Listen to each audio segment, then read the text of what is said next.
ஜெபிக்கிறேன் ஐயா. அவர்கள் மூத்த ஊழியர் இணைப்பில் இருக்கிறார்கள்.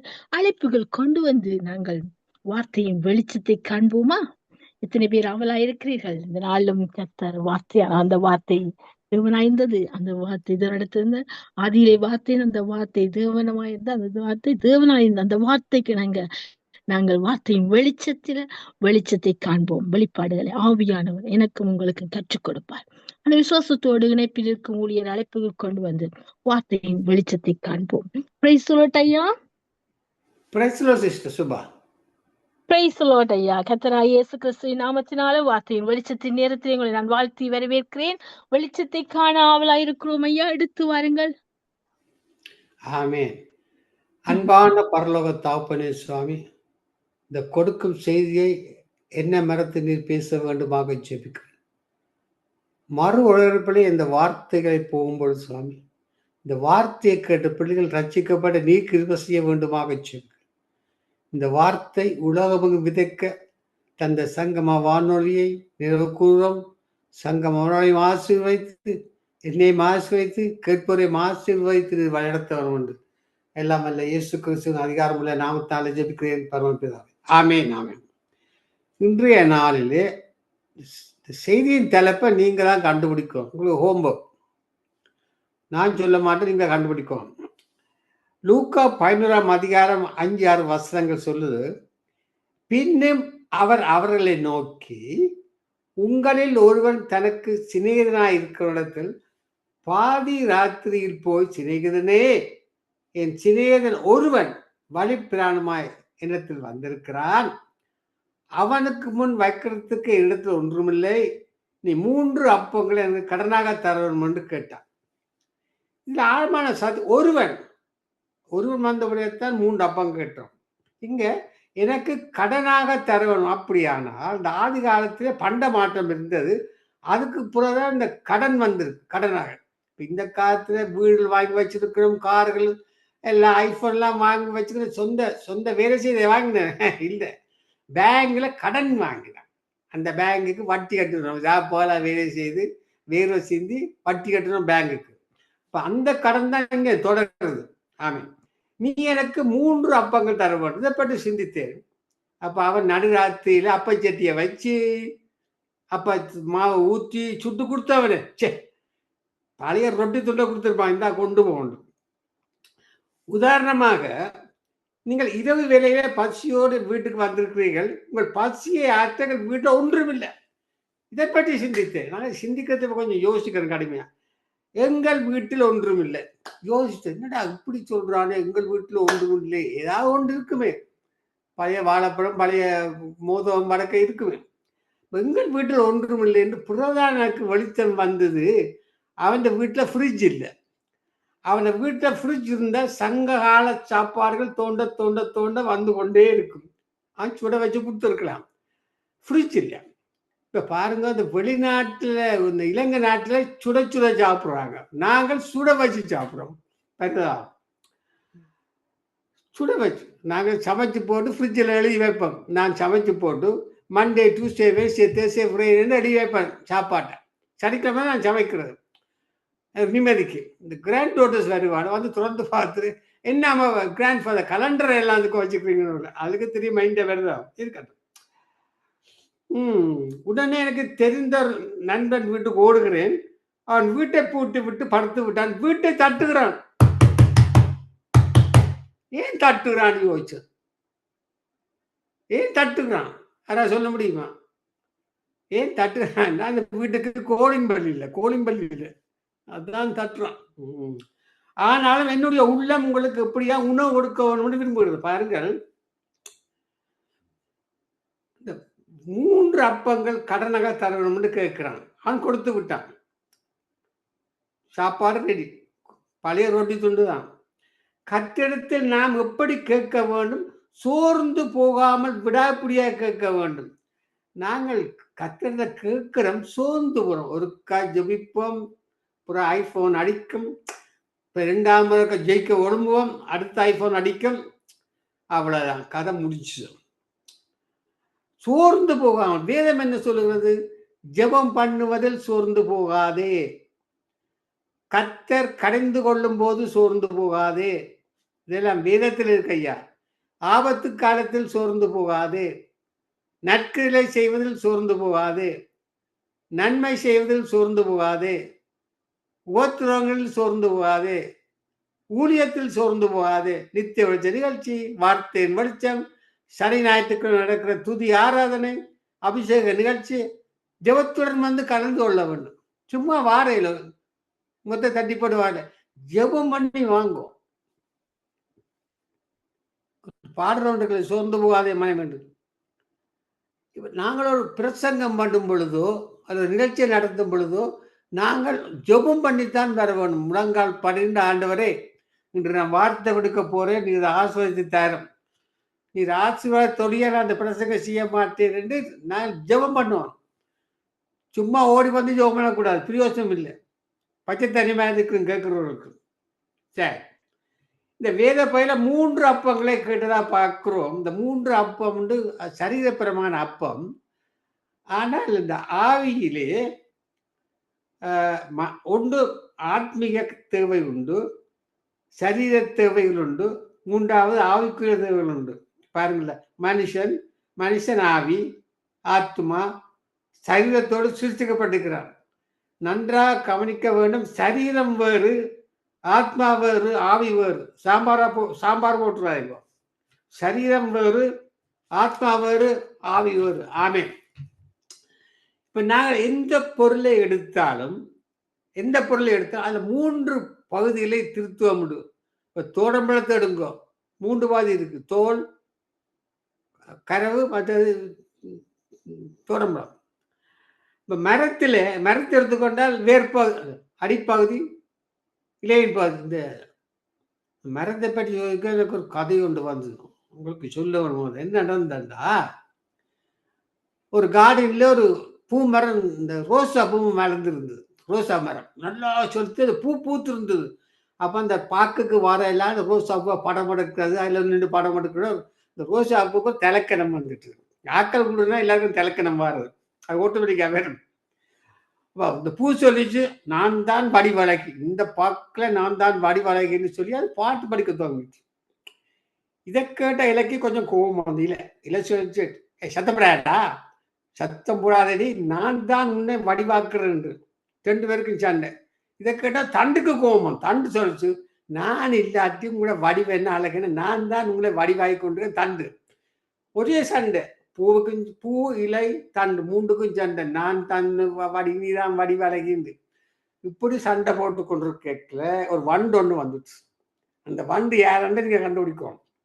அந்த வண்டு வந்து என்ன சொல்லுமா, நீங்க 3 பேரும் அழகாத்தான் இருக்கு, இன்னும் நீங்க அழகா இருப்பீங்க, ஒன்று நீங்க செய்வோம். 3 பேரும் சொல்லுங்க, நான் செய்கிறேன். இந்த வேர் வந்து நாற்றம் அடிக்குது, அழுகின வேர், அசிங்கமா இருக்கு, இந்த வேரை வெட்டி விட்டீங்கன்றா நீங்கள் மின்னுவீங்க. இந்த 3ம் சேர்ந்து வேரை வெட்டி விட்டு அந்த வருதாலும் அதுக்கப்புறம் நீங்க சிந்திக்கவும். சரி, சூரியனிலே திருத்துவம் இருக்கு பாருங்க. அக்கினி, வெளிச்சம், உஷ்ணம், நீளம், அகலம், உயரம்.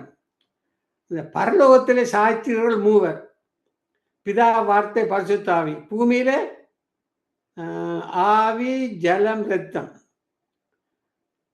நாம் தேவ சாயலாக சிருஷ்டிக்கப்பட்டிருக்கிறோம். நம்மிலே திருத்துவம் இருக்கிறது. அந்த ஆவி, ஆத்மா, சரீரம் ஆகிய 3ம் 3 அப்பங்கள். நன்றாக கவனிக்க வேண்டும்.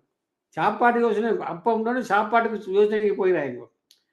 அதாவது நம்மளே திருத்துவம் இருக்கிறது. அந்த ஆவி, ஆத்மா, சரீரம் ஆகிய 3க்கும் தேவனுடைய 3 அப்பங்கள் தேவை. பாருங்கள், இந்த பரலோக அப்பங்களை கர்த்தருடைய பந்தியில் புசிக்கும் போது அவருக்கு முன்பாக உரிமுறை கன்று போல் விளங்குவோம். மட்டுமல்ல, நாம் வெளியே புறப்பட்டு போய் கொளுத்த கன்று போல் வாழ்வோம். இதை பற்றி யோசித்தேன். பரலோக அப்பங்களை புசிக்கும் போதுண்டால் பழைய ஏற்பாட்டில் அப்பங்கள் விழுந்தது, சாப்பிட்டாங்க. அப்போ கடுமையாக யோசிக்க கர்த்தருடைய பந்தியில பரலோக அப்பங்கன்னு சொல்லும் பொழுது ஒளிவமர கன்று போல் விளங்குறதுக்கும் வெளியே கொடுத்த கன்று படுறதுக்கும் வார்த்தை தான் எங்களுக்கு தேவை. வார்த்தை. 3 யோவான் 1 என்ன சொல்லுது? பிரியமானவனே, உன் ஆத்மா வாழ்கிறது போல நீ எல்லாவற்றிலையும் வாழ்ந்து சுகமாய் இருக்க வேண்டும் என்று விரும்புகிறேன். யார் வாழ்றது? நீ. ஒரு ஆத்மா வாழ்வது போல. பாருங்க, சில சரீர தேவனுக்காக கர்த்தரை பின்பற்றுகிறார்கள். இம்மைக்கா மாத்திரம் கர்த்தர் சில பேர் வந்து இந்த அற்புதம் அடையாளத்துக்காண்டி வருகணும், அற்புதம் கிடைச்சோன்னு விட்டுட்டு போயிடணும். வேறு சிலர் ஆத்மா ரட்சிப்புக்காக வருவாங்க. இப்படி அநேக பிள்ளைகள் இருக்கட்டும். இந்த புலம்பல் 4 நாளில் பிள்ளைகள் அப்பம் கேட்கிறார், அவர்களுக்கு கொடுப்பார்கள் என்று எரேமியா புலம்பினார்.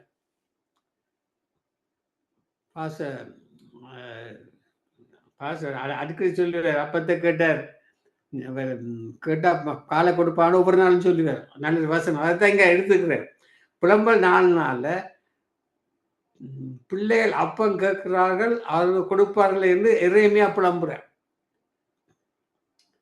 எல்லா பக்கங்களும் புறஜாதியார் அப்பம் கேட்கிறார்கள். எங்கே எங்களுக்கு சரீர சுகம் கிடைக்கும்? எங்கே ஆத்மாவுடைய ஆறுதல் உண்டு? எங்கே முடிந்து போற எங்களை ஆய்விப்பு கொண்டு அங்கே ஓடுறார். ஒருத்தனை பார்த்தா உபவாசம் கொண்டு ஓடுறான், ஒருத்தனை பார்த்தா காவல் எடுத்துக்கொண்டு ஓடுறான், என்னென்னலாம் ஓடுறான். இந்த மண்டையில சரக்கு இல்லை, யோசிக்க வேணும். ஏன் நான் இப்படி ஒரு உண்மையான தெய்வத்தை கண்டு கொள்ளாம சும்மா எலி ஓடுற மாதிரி ஓடுத்துறீர்கள். அப்படிப்பட்டவர்களுக்கு அப்பம் கொடுக்க வேண்டிய நம்மே விழுந்த கடமை. நான் தான் அவர்களுக்கு போஜனம் கொடுக்க வேண்டும். இல்லை கேட்டுக்கொடுக்குற பிள்ளைகள் நாங்கள போஜனம் கொடுக்க வேண்டாம், சாப்பாடு கொடுக்குறீங்க ஐயா, தெய்வ வசத்தை போதிக்க வேணும். இப்போ மற்றவர்கள் நம்மிடம் வந்து அப்பம் கேட்கும் பொழுது நாம் செய்ய வேண்டியது பரலோக கதவை தட்டுவதுதான். உம்முடைய பிள்ளைகளுக்கு முன்பாக வைப்பதற்கு எனக்கு 3 அப்பங்கள் தாரும். உம்முடைய சுவிசேஷத்தின் மூலமாக ஜனங்கள் ஆவி ஆத்மா சரீரத்தை விட சந்தி வந்து மன்றாட வேண்டும், ஜெபிக்க வேண்டும். ஜெபிக்க நேரம் இல்லை, வார்த்தை கேட்க நேரம். சொல்லி வார்த்தை கேட்க மாட்டோம், துதிப்பணும், ஆராய்ப்பணும், பாட்டு படிப்பணும், எல்லாம் செய்யணும். இந்த வார்த்தையில் வர நேரம் நழுவிப்பட்டு போயிடுவாங்க. வார்த்தை வர நழுவல்ல போய் விட்டுரும். என்ன காரணம்? வந்து அவைலபிள் இல்லை. பாருங்க, அவை நல்ல ஆக்கள்லாம். இந்த பிசாசானவன் மச்சான் இதை விட்டுட்டு வாடா, இங்கால சினிமா தியேட்டர் படம் போகுது, தொடர் கதை ஒன்று எடுத்துருவான், அதுகள் போயிருங்க. அதற்கு விளங்காது. வேதங்களை சரியான முறையில் வாசிக்காக்கெல்லாம் இந்த தேவனுடைய வார்த்தை வரும்போது விலகி ஓடுறது, நிப்பாடிட்டு போறது. நிப்பாடிட்டு போய் என்ன நடக்கு? மற்றவர் வந்து பிடிச்சிருவார், மச்சான் நீ நம்ம ஆளுடாடுவான். சரி கட்டும். கர்த்தர் நமக்கு 3 அப்பங்களை தருகிறார். 3 அப்பம்: ஜீவ அப்பம், பிள்ளைகளின் அப்பம், ஆவியின் அப்பம். இப்ப ஜீவ அப்பம்னு சொல்லிக்க, ஜீவ அப்பம் நானே. என்னிடத்தில் வருகிறவன் ஒரு காலம் பசி அடையான், என்னிடத்தில் விசுவாசமாயிருக்கிற ஒரு காலம் தாகமடையான். அப்போ உங்களுக்கு பசி வரைக்கல யோசிச்சார். உங்களுக்கு பசி வந்தோடனே அப்பா பசிக்குன்னு கேட்டால் சாப்பாடு தட்டு வரும், தருவேன். வசனம் வார்த்தை என்ன? நீங்க வார்த்தையை வாசிக்க உங்களுக்கு விட்டமின் சி ஏறும், விட்டமின் பி12 எல்லாம் வரும். நீங்கள் வார்த்தையை வாசிக்கிறீர்கள், சும்மா இந்த அந்த பேப்பர் வாசிக்கிற மாதிரி வாய்ச்சி போட்டு போறோம். வார்த்தை வாசிக்கும் பொழுது நாங்கள் அதை அப்பியாசப்படுத்தணும். வாசிக்கலாம், எல்லாரும் பிசாசு கூட வாசிக்குதுன்னு.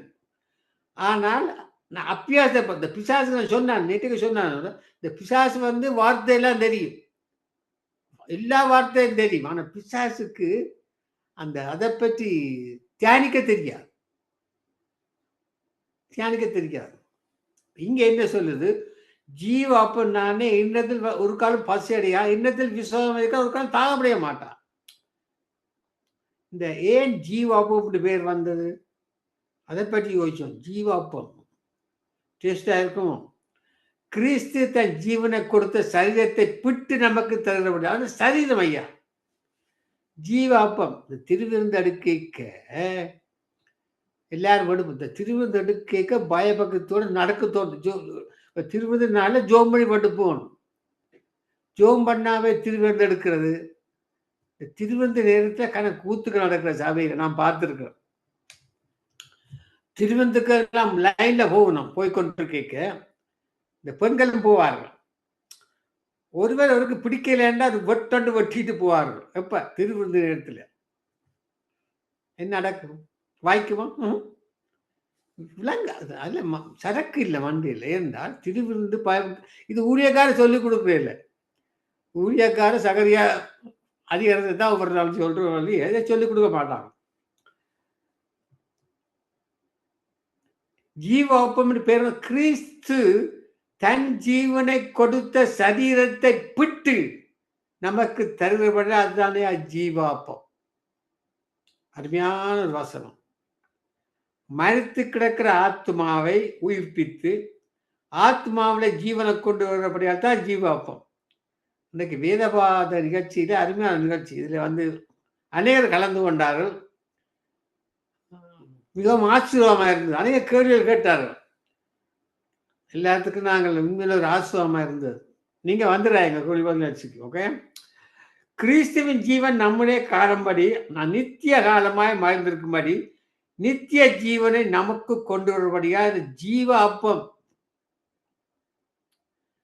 பாருங்கள், ஒரு மனிதன் பாவம் செய்யும் பொழுது அவன் ஆத்மா மரித்து போயிடும். பாவம் செய்தோன்னா மரித்து போகும். ஆள் சரி, ஆள் க்ளோஸ். பாவத்தின் சம்பளம் மரணம். பாவம் செய்கிற ஆத்மாவே சாரும். அப்ப இந்த பாவம் செய்கிற ஆத்மாக்கெல்லாம் உயிரோடு இருக்கிறாங்க. எனக்கு ஒரு சிந்தனை வருகிறது. என்னென்றால் பாவத்தின் சம்பளம் மரணம். இவ்வளோ பாவங்கள் எல்லாம் செய்கிறாங்க. எங்கேயோ திருக்கூத்தெல்லாம் செய்கிறாங்க, திருக்கீசெல்லாம் விடுறாங்க. ஏன் அவங்களுக்கு உயிரோடு இருக்கிறாங்க? செத்தெல்லாம் இருக்கணும். நான் யோசிக்கிறேன். பாவத்தின் சம்பளம் மரணம். அப்ப எல்லாரும் உத்தமமா இருக்காங்க. எல்லாரும் பாவம் தான். எல்லாரும் பாவம் தான். வெளிப்பூச்சிகள் அலையிலையா சொல்லுவாங்க, உங்களுக்கு எல்லாம் பாவம். சர்த சபையை பார்த்து ஏன் சொன்னார்? நீ உயிருள்ளவன் என்று பெயர் கொண்டு செத்தவனா இருக்கிற. சில பேர் சொல்லுவாங்க செத்த சபை என்று. நல்ல வசனம், பிடிச்ச சபை. இங்க போய் செத்த சபைன்னுவாங்க. அங்க மற்ற சடலத்தை கொண்டு அங்கே வச்சா மாதிரி. இந்த சர்த சபை அருமையான சபை. நான் டர்க்கிக்கு போகும்பொழுது இந்த சர்த சபைக்கு 7 சபைகளுக்கும் போயிருந்தேன். இந்த சர்த சபையை கூட அங்கே அந்த கட்டிடங்களை பார்த்து சிந்தித்தேன். ஆச்சரியமா இருந்தது. சரீரத்தை 3 வேளை நம்ம 3 வேளை வெட்டுனா இந்த கழுத்துல நிற்கும். அது பீஃப் கறி, மட்டன் கறி, கழுத்து தொண்டை முடி அடிப்பவன். அது சமைக்காது, டாக்டரா போய் வேண்டாம். அதுபோல ஆத்மாவுக்கும் போஜனம் தேவை. ஜீவாப்பம் அதற்கு போஜனமா இருக்குது. பாருங்க, இந்த வனாந்திரத்திலே 40 வருடம் நடந்த இஸ்ரவேலர் பெலம் கொண்டதுனால யோசிக்கிறது. நாங்களும் ஏக்கன்சன் போட்டு ஏக்கன்சன் காரில் போறோம், எங்களுக்கு பிளனும் இல்லை, ஒரு சோறு. மன்னாவை அவர்களுக்கு ஆகாரமா வரிசைக்க பண்ணி வானத்தின் தானியத்தை அவர்கள் கொடுத்தார். தூதல் அப்பத்தை சாப்பிட்டார். அவர்களுக்கு ஆகாரத்தை பூர்ணமா இருக்கணும். இந்த வனாந்திரத்திலே இந்த பிளன் அந்த அப்பத்தை சாப்பிட்டார்களாம். காண்டாமிருகத்துக்கு ஒப்புன்னு வேற சொல்லுவது. ஒரு சின்ன அப்பத்தை சாப்பிட்டு காண்டாமிருகத்துக்கு பலன் வந்துதான். நாங்களும் பட்டுறோமே beef vitamin C, B12 no. இந்த வனாந்திரத்திலே இருந்த மன்னாவை அப்போ அவர்கள் காண்டாமிருகத்தை பெண்ணை கொண்டு வந்து சிந்திக்கிறோம்ப்பா. ஒரு மண்ணாண்டா பெரிய ரொட்டி துண்டு மாதிரி சின்ன பட்டை துண்டு, அதை சாப்பிட்டோன்னு காண்டாமிருகத்துக்கு ஒப்பும். எல்லாரும் இப்ப அவங்க இந்த பிசினஸ் செய்யறவங்க காண்டாமிருகத்துக்கு ஒப்பான மண்ணாண்டு பிசினஸ் வாங்கல. சின்ன 10 வச்சு ட்ரிக்ஸ் செய்வாங்க, வேற இல்லை. அந்த பிறத்தினால் கானானுக்குள்ள இந்த 7 ஜாதியிலும் 31 ஜாதியிலும் ஜெயம் கொண்டாரு. அவர் சாப்பிட்டது என்ன? அப்பம். சின்ன குத்தமல்லி என்று குத்தமல்லி பேர் சொல்லுது, காண்டாமிருகத்துக்கு பிளன் வருது. இது என்ன காரணம்? ஆண்டவருடைய ஆண்டவருடைய செய்தி. ஆண்டவர் சின்ன ஒரு அப்பத்தை கொடுத்தாலும் பலன் வரும். நாங்கள் என்னத்தை சாப்பிட்டாலும் விட்டமின் போட்டாலும் ஆசையாது உடம்பு. இந்த கத்திட கேட்கணும். ஆண்டவரும் அப்பத்தை மண்ணை வச்சாரும் வார்த்தை வார்த்தை தான் ஏன் மண்ணை வார்த்தையை தியானிங்க. வார்த்தையை தியானிக்க உங்களுக்கு அது ஞானத்தை தருவார். நீங்க வார்த்தையை தியானிக்கிறீல்ல சும்மா. புதிய ஏற்பாட்டில் நமக்கு மன்னாவாக தேவன் தம்முடைய இங்க வருகிற விஷயம். புதிய ஏற்பாட்டிலே நமக்கு மன்னாக தேவன் தம்முடைய வார்த்தையே வைத்திருக்கிறார். பார்த்தீங்களோ, எல்லாம் ஆடியோடு இப்ப ஃபவுண்டேஷனுக்கு வந்துட்டு தேவன் வார்த்தையை தந்திருக்கிறார். அந்த வார்த்தையை தியானிக்க வேண்டும். வார்த்தையை மனப்பாடம் செய்ய வேண்டும். அன்றுள்ள அப்பத்தை எங்களுக்கு இன்று தாரும் ஆண்டவர் என்று ஜபிக்கணும். அன்றுள்ள அப்பத்தை என்ன சாப்பாட்டு நினைக்கிறாங்க.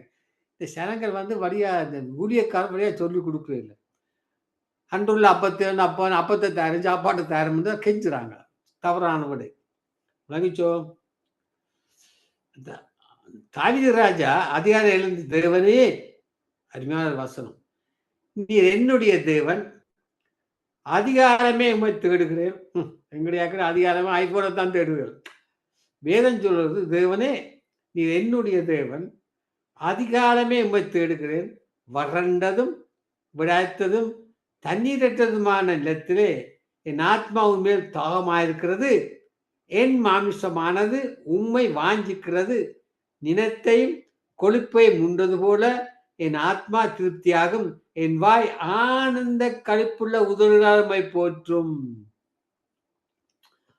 ஆனந்த களிப்புள்ள உதடுகளை போற்றும். என்ன துதி, ஆராதனை, சோத்திரம். ஐயா சோத்திரம்.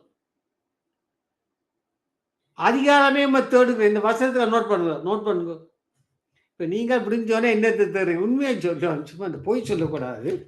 எழும்பினோன்னு என்ன தர்றீங்க? ஐபோனை தான் தர்றீங்க. சில பேர் ஐபோனை கட்டுக்கு பக்கத்துலேயே வச்சிருப்பாங்க. அதான் அவன் துவக்கு கன். இப்போ நாங்கள் எல்லாம் அதிகாரமே போய் சொல்லக்கூடாது. 4 நேரம் அதிகாரம் ஐபோனை தூக்குறதான் தவறு. அதிகாலமே உண்மை தேடுங்க. இந்த வசனத்தை அண்டர்லைன் பண்ணுங்க. அண்டர்லைன் பண்ணி யோசிங்க. அதிகாலமே என்னத்தை நான் தேடுகிறேன்? வார்த்தையை தேடுகிறேன்னா ஐபோனை தேடுகிறேன்னா ஐபோன் தான். தப்ப முடியாது. ஐபோன் தான். வனாந்திரத்தில் இயேசு 40 நாள் உபவாசம் இருந்து ஜெபித்த போது அவருக்கு பசி உண்டாயிற்று. சாத்தான் அவனை கற்களை அப்பம் அவனுக்கு 40 நாள் உபவாசம் இருந்த அப்புறம் வந்துதான் பசி. எங்களுக்கு காலமாக சாப்பிடாதே பசி வந்துடும். அல்ல, மத்தியானம் சாப்பாடை விட்டாலே பசி வந்துடும். 40 இதை சிந்தித்து பாருங்க. உங்களுக்கு தான் கேள்வி கேட்கணும். கேட்டுக்கொண்டிருக்கிறீங்களான்னு. 40 நாட்கள் உபவாசம் இருந்து ஜெபித்த போது பசி உண்டாயிடுச்சு. ஏன் 31 நாள்ல பசி உண்டாகல? ஏன் 2ஆம் நாள்ல பசி உண்டாகல? யாருக்கா தெரியுமோ? உங்களுக்கு தெரிஞ்சா நான் செய்து கொடுக்குறேன். 40 நாட்கள். 40 என்பது வேதாகமத்தில் ஒரு முக்கியமான இலக்கம். உபவாசம் உண்டா என்ன ஐயா? ஐயோ, அதான் நாம சொல்ல வரும். உபவாசம் இப்ப ஆக்கள் உபவாசம் இருக்குதுன்னு இப்ப பாருங்கோ. சபையிலே உபவாச கூட்டம் சனிக்கிழமை காலை 10 மணிக்குன்னா ஒருத்தரும் வரும். பாஸ்டர் மூப்பர் அங்க 2 ஒன்று போகும். பாஸ்டர் பார்த்துட்டு சனிக்கிழமை உபவாச கூட்டம், அதன் பின் மதிய கோணம் கொடுக்கப்படும் அள்ளு போட்டு ஜனங்கள் வரும்.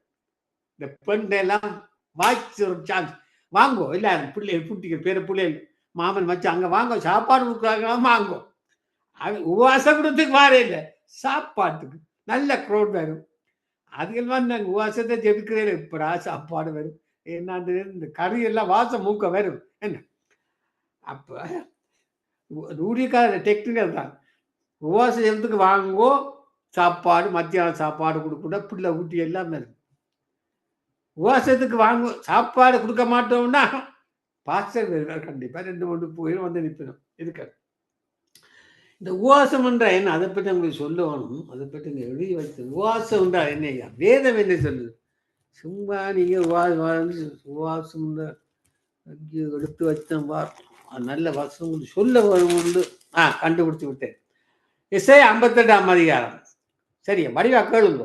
உபவாசம் உண்டா என்னண்டு பசி உள்ளவனுக்கு ஆகாரத்தை பகிர்ந்து கொடுக்குறீங்களோ? துரத்தண்ட சிறுமையான வீட்டிலே சேர்க்கிறீங்களோ? கண்டா கதவை சாத்துறீங்க. வஸ்திரம் இல்லாதவனை கண்டால் அவனுக்கு வஸ்திரம் கொடுக்கிறதும், உன் மாம்சமாயவனுக்கு உன்னை ஒழிக்காமல் இருக்கிறது அல்லவோ சுகந்த உவாசம். வஸ்திரம் இல்லாதவனுக்கு வஸ்திரம் கொடுக்கும். எனக்கு இப்ப சொல்ல வரை ஒரு நாள் நான் இலங்கை நாட்டுக்கு இந்த உடுப்புகள் பழைய உடுப்பு இருந்தால் தான் வீடு வழியே போனோம். வீடு வழியே போய் ஐயா பழைய உடுப்பு இருந்தால் தாங்கோ, அதே உடுப்பு இல்லாமல் அங்கே அலுமாரி அங்கே இடம் இல்லாமல் கராச்சிக்க கொண்டு அடுக்கி வச்சிருக்க இடம், வீட்டு உடுப்பை இடம் இல்லை, கராச்சிக்கு அடித்து வச்சிருக்கு பழைய உடுப்புகள், புது உடுப்பு இல்லை. அப்போ நான் கேட்டேன், ஐயா அது என்ன சொன்னாது, இங்கே ஒன்றும் கிடையாது. கடைசியில போய்க்க வறுமையாக தான் போகிறேன் சட்டை இல்லாமல். சரி இருக்கட்டும். இப்போ என்னத்துல வந்தோம். அப்போ உபவாசம் என்றால் என்ன? இதுதான் 57 தானே உபவாசம். சில பேர் உபவாசத்துக்கு ஏன் போடுறேன்னு அது உங்களுக்கு தெரியும், நான் சொல்ல மாட்டேன். மத்தேயு 4:4 என்ன சொல்லுது? இயேசு என்ன கர்த்தருடைய வாயிலிருந்து வருகிற ஒவ்வொரு இல்ல இயேசு என்ன சொல்ற, மனுஷன் அப்பத்தினாலே மாத்திரம் இல்ல தேவனுடைய வாயிலிருந்து புறப்படும் ஒவ்வொரு வார்த்தையும் பிழைப்பான். இதை ஒரு கிறிஸ்தவன் அறியவனுக்கு நான் சொல்றேன்னு வைங்க, அவன் அறியுது. அவனுக்கு நான் சொல்றேன், டேய் இயேசு சொல்றேடா மனுஷன் அப்பத்தினால மாத்திரம் தேவனுடைய வாயிலிருந்து ஒவ்வொரு வார்த்தையும் பிழைப்பான்டா. என்ன பார்த்து கரண்ட் அவனு சொல்லிப்பட்டு போயிடுவான். நான் விளங்க மண்டை விரிக்க பிசாசு விடாது. இந்த பிசாசு தாரமா சத்துக்களை பிசாசு விட மாட்டான். வந்து டிங்குன்னு வந்து நிப்பா, நான் விட ஒன்றும் செய்யலாது.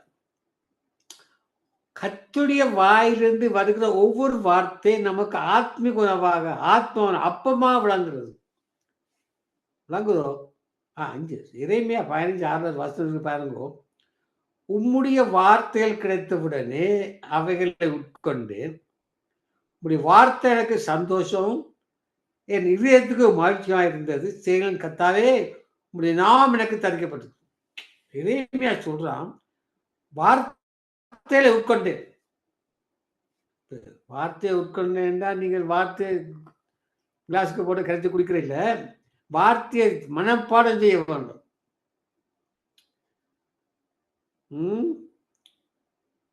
செயலின் கத்தாவே உடைய நாம் எனக்கு தரு வார்த்தையை கிடைத்தவனே அவளை உட்கொண்டேன். உடைய வார்த்தை எனக்கு சந்தோஷம். பார்த்தது வார்த்தையை வாசிக்க சந்தோஷம். ஐயா யோசிச்சு பாருங்க, உங்களுக்கு ஒரு பிரச்சனை வருதோ தவிர்க்க முடியாது. வந்து விட்டு விளங்க வேண்டிய வார்த்தை கடற்கண்டு வாசிங்க, கடற்கண்டு 6 தான் வாசிங்க. 6 தான் வாசிக்க